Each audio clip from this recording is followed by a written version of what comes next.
Alright guys, so let's try this online lecture recording thing. Just so you know, I have to do these all in one take. So if you hear some weird stuff going on in the background, those are just my family members and my pets and whatever going about their business. In fact, I may yell at them as as time goes on, so ignore that, alright? Uh, if we recall where we were last time when we left off, we were about to get into sort of the deeper brain regions. We talked about the cerebrum. That's this kind of pinkish outer layer.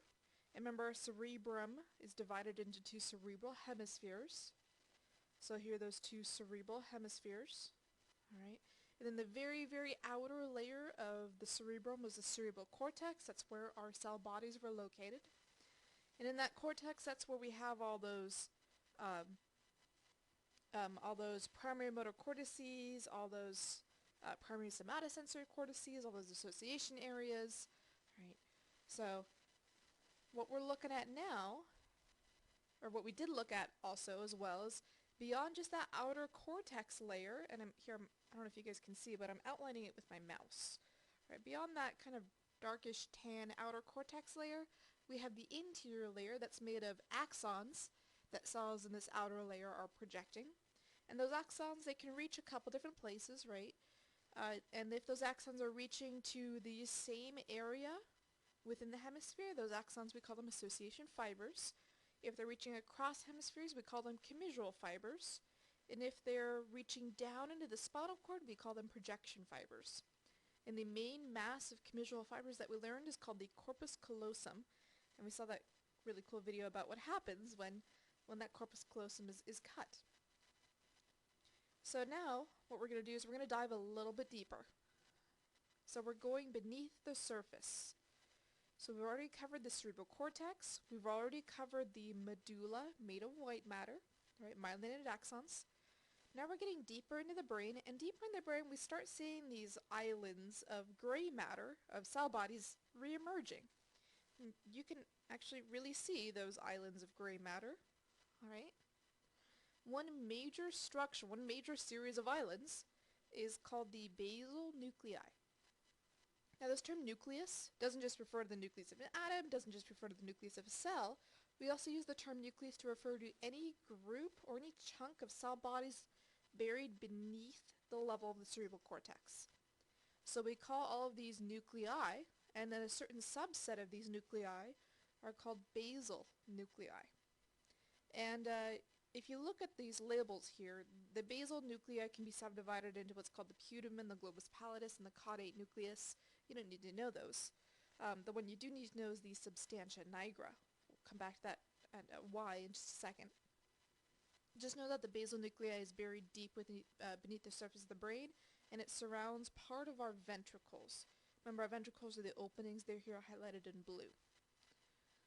So, what do these basal nuclei do? It's a little complicated. They're a little weird. We don't know exactly what they do, but here's kind of our general idea. They help to control our unconscious skeletal movements. Now remember, skeletal movements, skeletal muscle is all voluntary, right? So I know you're going, what's unconscious about it? Well, it's stuff like maintaining your balance when you're standing upright. Right, you don't you do consciously maintain balance, but you don't know how. You're not sending specific impulses, specific action potentials to your muscles saying, hey, contract a little bit here, calf muscle, contract a little bit here, femoral muscle, right? You don't really do that consciously, even though it's your skeletal muscles doing it. What does that sort of unconscious control is your basal nuclei.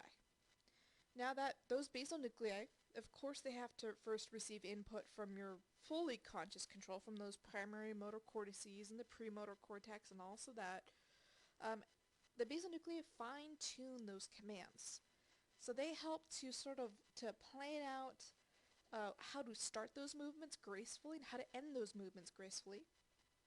Alright, so imagine you're reaching out to something on your desk. It's your basal nuclei that help you to slow down as you're starting to grab whatever it is you're reaching for. Right, you don't consciously say, slow down. It's your basal nuclei doing it for you. The cell's there doing it for you. Your basal nuclei is also what regulates your muscle tone. Muscle tone is a small constant state of contraction that your muscles have. So right now you guys may be sitting in your car, you may be sitting at your desk at home listening to this, and you're sitting upright, right? So you have some muscle tone in the muscles of your back and the muscles of your abdomen keeping you upright. If you were to totally relax those, you would just fall over. But again, you're not consciously telling your back and your abdominal muscles to, to contract. It's your basal nuclei doing this for you. And you can override your basal nuclei. You can force yourself to relax. Your basal nuclei is also what presents certain excess movements. So your basal nuclei inhibit some movements. We'll get to that more of that in just a second. I want to trace through some of this pathway here. It's very simplified, like most of what we're learning about the brain. This is simplified, but it works for us. So again, you start planning out your motions in the premotor cortex in your frontal lobe. You forward those instructions to your primary motor cortex. Your primary motor cortex is the one that actually issues the instructions, but it checks in with your basal nuclei to help fine-tune, to help regulate those commands that it's sending. And you send those commands through your somatic motor nerves. Remember, somatic is voluntary control, and those will go to your skeletal muscles. Remember, the opposite of somatic is autonomic. Autonomic is automatic, it's behind the scenes. So when things go wrong with this area of the brain, we get diseases and disorders such as Parkinson's disease or obsessive compulsive disorder, maybe even schizophrenia and chronic anxiety. Now those last two are probably issues between the basal nuclei and the limbic system, our emotional system, that the anxiety and schizophrenia. But it just serves to highlight that this area of the brain does have a lot of influence.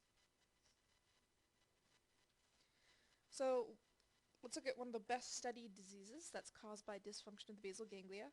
And let me make a quick point here. I've been using the term nuclei and ganglia kind of interchangeably. Basal nuclei is the true correct term. It's the more modern term. Ganglia is, technically speaking, is any group of cell bodies that is outside the central nervous system. Obviously, this is in the brain. These groups of cell bodies in the brain, they shouldn't really be called ganglia, but I don't know. Somebody named it, and then somebody else kept the name, so we're kind of stuck with it. Basal ganglia is the older term. Basal nuclei or nucleus is the more modern term. But guess what? Gotta know both. Alright, so disorder of those basal ganglia or basal nuclei is, we think, is a major cause of Parkinson's disease. In Parkinson's disease, the major symptom is a tremor at rest. That means when, again, you're sitting in your chair, your hands are shaking, or your arms or your limbs are shaking. And aside from tremor, you have trouble controlling your fine movements. So you have to slow down your movements. And you have problems controlling muscle tone. So your muscles are often rigid, they're often more contracted than they need to be. And instead of your basal ganglia helping you to unconsciously smooth things down, it's not there anymore. So a lot of your automatic movements that you do without thinking, such as, using your hands to talk or tilting your head back and forth, you just lose those completely. One of the most distinct symptoms is a mask-like facial expression, and we can see that in Mr. Michael J. Fox over here. He has Parkinson's disease, and that mask-like facial expression is caused by those rigid muscles. And it's not just in the face. It's obvious in the face, but it's all over. It's all skeletal muscles. So, what causes this? We know that there's some sort of damage to a specific cluster of cells called the substantia nigra. And the substantia nigra is actually located in the midbrain. We don't know what causes this damage, we just know it becomes damaged. Those cells produce a particular neurotransmitter called dopamine. Dopamine is an inhibitory neurotransmitter, and that neurotransmitter is shipped over to the basal ganglia, and the basal ganglia use it. So the basal ganglia use this inhibitory neurotransmitter dopamine to slow down movements, prevent excess movements, regulate muscle tone, If you don't have that dopamine because your substantia nigra is damaged, well then you can't do all the things that the basal ganglia does for you. Now the reason why this area of the brain is called the substantia nigra, well that nigra term means black, and it's because dopamine has a black color. You may have seen this on your sheep brains, especially in the frontal lobes. There's a lot of excess black color all over, and that wasn't decay or blood or anything. That was dopamine. So that's Parkinson's disease in the basal ganglia. Alright, I'm going to try uploading this and make sure that it works before I proceed on with the next set of recordings. So thanks for hanging around for 10 minutes or so, and hopefully part 2 will be up here pretty soon.